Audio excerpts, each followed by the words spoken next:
I would too. A real duel liners game. Yeah. I would too. Yeah. I can't really disagree. But I would keep DOA. Everybody loves to watch DOA. Yeah, that's true. Yeah, I love watching that too. Yeah. In fact, I mean, you know, one thing that's been interesting about Dead or Alive and CGS in the United States is that we, and I say we as in the United States, we haven't really found that game to connect with.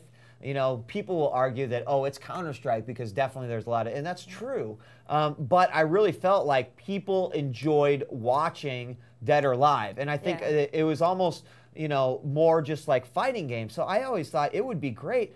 You know, why not add another fighting game to the CGS? You know, like I know that you might have to, you know, sponsors and whatnot, but it just seems like it was such a great reception, not only by the American fans, but the international fans of CGS.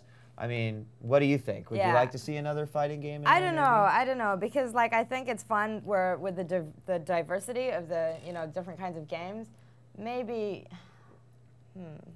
Maybe Virtua Fighter might be interesting. I always thought maybe like a Marvel vs. Capcom too, because it's like 2D and it's just fucking rapidly wicked. That's true, that's true. You know, guys are doing 800 hit combos and shit, and you're just like, oh my god. Yeah, that's true. For a spectator point of view, another fighting game would be very cool. I mean, and they're quick, they're dirty. Yeah, they go very quick, and matches over like that, and it's so entertaining. You know, the personalities always sort of seem to be very outspoken.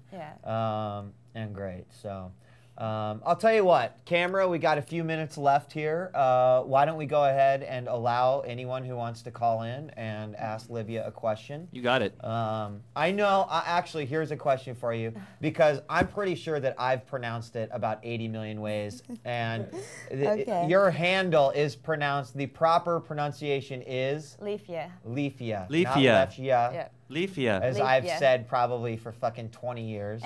Caller. But that's okay. What's up, caller? Yo. Hey. Hello. Hello. Yo, DJ Wheat. Yo. This can't. Yo, did you fuck her before the show? Oh, come on. That was terrible. Oh, that's weak. Camera, you weren't on that one. Sorry. I have a couple questions from... Well, I hope they're not as dirty as that last pervert, Tyler. Not all of them. First, they want to know is, do you have a boyfriend, first of all? See, that's where it really comes to. And do you prefer to, if you don't, do you prefer to date gamers, or would you prefer to stay away from gamers? All right, welcome to Epileptic Gaming, the dating show. Welcome to Dr. Phil. Yeah, I do have a boyfriend actually back in Sweden. He's a Quake player, and as for dating gamers, you're not gonna give out his name. It's easier to date a gamer when you're a gamer yourself because they understand the time that you have to devote to gaming. Amen. Amen. It's true. I mean, like, they're all, you know, if you're not dating a gamer, you have to sit and practice, you know, and they're like, why don't you pay any attention to me? You're sitting on your computer 24/7. Like, no, you need that understanding. Or at least someone who's passionate about gaming, for sure. Okay, and there's one more, too. Oh, yeah? Well, there's like two more. But Dreamhack wants to know, what is your opinion of the separation between guys and girls in DOA 4? Good question. I think that it's really good to have a female tournament. I'm all for it because right now the ratio of males to females playing games competitively is very low. So I think that by having a female tournament, it really opens eyes of other girls who perhaps haven't thought about playing professionally or even competing or anything like that. And you know, it can only bring good things to gaming. I mean, the more players you have, the better it is. So.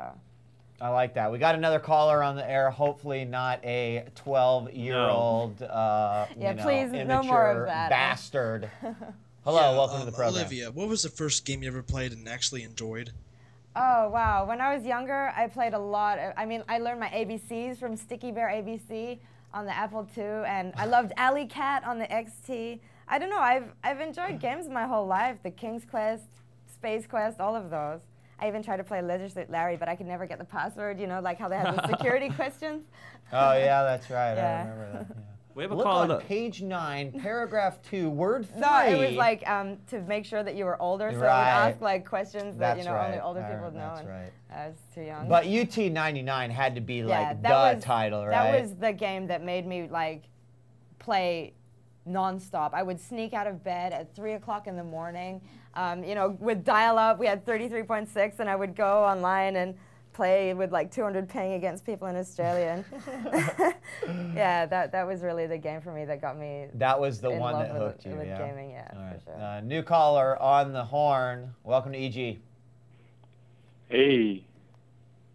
Hey. Do you have a question? Yes, I was just curious, like, how does trash talk work with all that? Like with, you know, practice and then, like, the games? Like, how does it differ, or, you know? You mean, like, do they trash talk to one another? Is that what you're asking? Yeah, I'm just curious how that works. Everyone in every game trash talks. You can't avoid it. And actually, well, CGS, if you haven't seen an episode, does something kind of unique, at least during their stage matches, is that they wear open mics. Right. So, you know, there's a lot of banter that may or may not go on in between the two guys, but it's sort of like you can't speak a word without your opponent hearing it. In some cases, that really might benefit you. In other cases, it might not. Yeah. But, you know, I got to agree with I you. think There's that's cool. trash talking, like, you know. Every single game. Anyway, Even like, dude, yeah. And just for the record, like, a great example of trash talking in every game, and I don't mean to like to sidetrack this at all, but Suma, when we play Call of Duty, if he gets one frag over me, he will just call me the fucking shittiest player to ever grace the game. But then I'll get like 80 frags over him in the next game. And, oh yeah, here he comes now. That's because you're a Get fucking out of my knob, studio, and I'm always bitch. above you because you fucking suck at out video games, of and my you can't take studio. that someone like me that wasn't a pro Oh, yeah. player Okay. can beat your ass every single right. time in COD4. All right. Cut Take that it, mic. take Cut it. that mic. Let's take a new You're call. muted. There you go. So obviously you heard some incoherent screaming, and again, he can't answer the question because he doesn't have an answer. There's he your just, prime you know, example he of picks trash and talk. chooses when he wants to talk shit right there, and we did get a live example of trash talk. So. We got another caller. Caller. Caller, welcome to EG. I guess. Yo. Can you guys hear me fine? Perfectly. All right, yeah. This is Dreamhack. I just got like a little thing on how you said like you think it's good that the girls and guys are split up. Yeah. But I'm wondering, don't you think it's kind of stupid because it doesn't matter if you've got a vagina or penis, you're going to play the game the same way. I mean, I don't use my dick when I'm playing Xbox.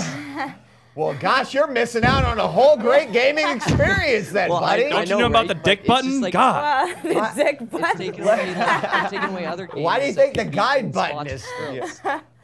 Yeah, what's your Fucking thoughts? Target. I had definitely have my own thoughts yeah, about I mean, this. of course, people are complaining there's no physical differences in that, but I mean, I already gave my thoughts, you know. I think that it's good in all other perspectives in the way of getting more girls into gaming, and, you know, in the future, of course, when the ratio is 50-50 with a lot of girls playing, then why not have them playing in open tournaments? Because then, for sure, you would see top girls hanging with the top guys. But for now, I mean, it's fantastic to have one to expose girls to competitive gaming and, Right. you know, show them something that they probably would have never even thought about. Well, and I would also throw out there is that, like, look at the pool of talent because there is a female and a male division. Right, exactly. You've got, you know, just as many talented females as you have talented males. So you've essentially doubled the talent pool in one singular game. Yeah. And I think that that's a really, you know, I think that's really beneficial. You see awesome games all around. So. Right. not? All right. So we got another caller on the phone. Caller, you got a question for Livia? Hi, Livia. Hi. All right. Okay. I was at the combine for the UK and Europe game. Oh, okay. Yeah. Well, I had a nosebleed, and you gave me a tissue. Oh, I did? Oh, okay. You're so nice, Livia. Apparently I am. Your nose is bleeding. Here's a Kleenex. Did you punch this guy or what? But I watched you play, and I can't believe that you were a beginner, frankly, because. Sorry? He couldn't believe you were a beginner. Oh, okay. Yeah. So well done. Oh, What can I thank say? you. Thank you very much. See, you've got fans out there already, obviously. Only because I gave the Kleenex, I think. Well, you know, Kleenex or not, he commented on your skills. Very, very, very nicely done. Thank you so much. All right, thank you very much, caller. We appreciate that. So we need to wrap up here. Do you have any special, you know, thanks or shout outs you want to give to anyone out there? No, I can't really think of anything. Thank you very much to Scott and Miller, of course, who has been helping me practice, and also Linux and the Law, who were up with me until like 6 a.m. playing DOA, and you know, I definitely wouldn't be where I am without them. And of course, my team, the Berlin Alliance. If you want to follow us, our website is being updated every day, so it's, yeah.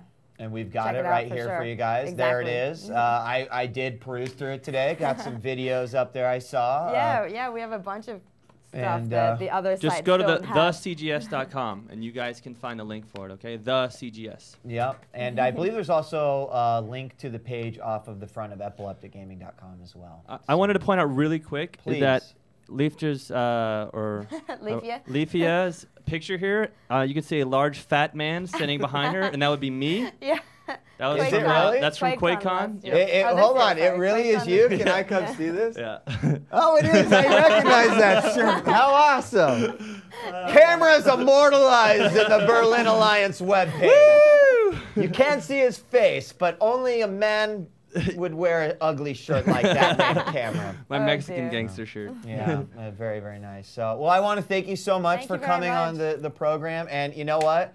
Good luck, you guys. Thank you. I know that you've got some fierce battles ahead of you, and it will be either Mexico or Wuhan that you guys will face first. But we'll be tracking your progress here on EG, and I know you got a lot of fans too. So hopefully, fans, you got your fix here, and I know a lot of these people are going to be watching it live on 101 on DirecTV. So again, good luck next week and into the future seasons. So thank you once again, Livia from the Berlin Alliance here on Epileptic Gaming. Fantastic, fantastic answers to all the questions. Thank you again, once again. With that, guys, we're going to wrap up week 142 Monday. I want to say thanks to Tyler over there. Tyler, although next time that someone calls in and says something, you know, wrong that like my fault? I expect you to be on top of that shit, dude. Where were you there? That was my fault. No, I'm just, it's sort of like hazing. Oh. Cameron. You just gotta okay. Where were you on that one, Tyler? Goddamn, Virai! Sorry. All right, next time. All right, over on production. It's actually your fault. Where were you on that one, Camera? I was expecting knew. a decent call. It was a 310. You know what? As soon as 310, terrible. from now on, anyone who sounds like Rustrix, who is basically I can't wait to kick that guy in the balls, dude. Hey, DJ Week. hey, you know that a bad question's gonna come after. Yup. that. And I want to thank Livia from the Berlin Alliance. You can check her out next week on DirecTV live on the 101 as the Championship Gaming Series World Finals is broadcasted. And with that being said, we will see you tomorrow for Epileptic Gaming Week 142.2. We got news of the week and some open phones. We'll see you tomorrow. Peace.